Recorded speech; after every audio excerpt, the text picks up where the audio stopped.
Hello, my name's Phil. I like reading autobiographies, and I've recently been reading about the life of the American lady Joni Eareckson. And in reading her story, it made me think about how we deal with problems and challenges in our lives. And I had a few thoughts I wanted to share with you.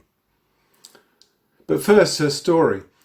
Joni was born in 1949, and she lived an active life. She liked riding, she liked hiking, playing tennis and swimming.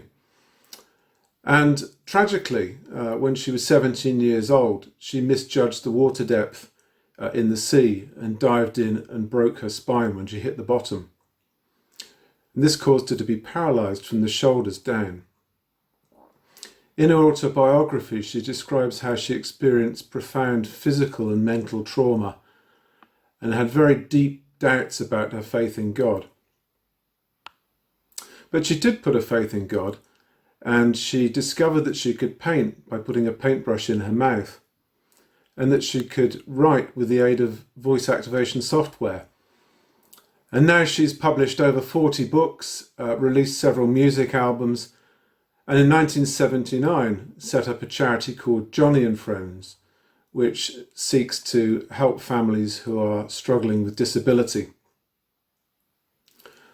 I find it humbling to read how Joni found God's strength in her weakness and how God led her into a very significant global ministry. Even the Apostle Paul struggled in the area of affliction and weakness. In 2 Corinthians 12, he tells the church in Corinth that he asked God 3 times to remove an affliction that was tormenting him. But God didn't. Instead, God gave him a promise. God said, "My grace is sufficient for you, for my power is made perfect in weakness." Often our first and natural reaction to experience difficulties is asking God to take them away.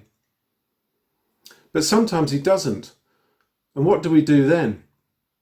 Well, it seems to me we've got 2 choices.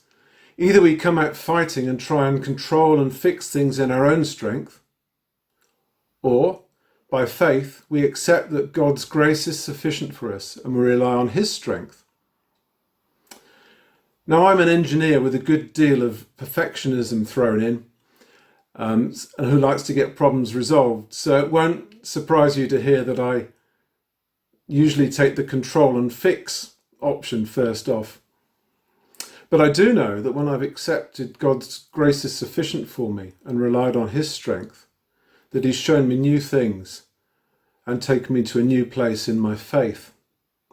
And he certainly took Joni Eareckson on an exciting and unexpected journey. I wonder if anything's troubling you today. Will you rely just on your own strength and resources?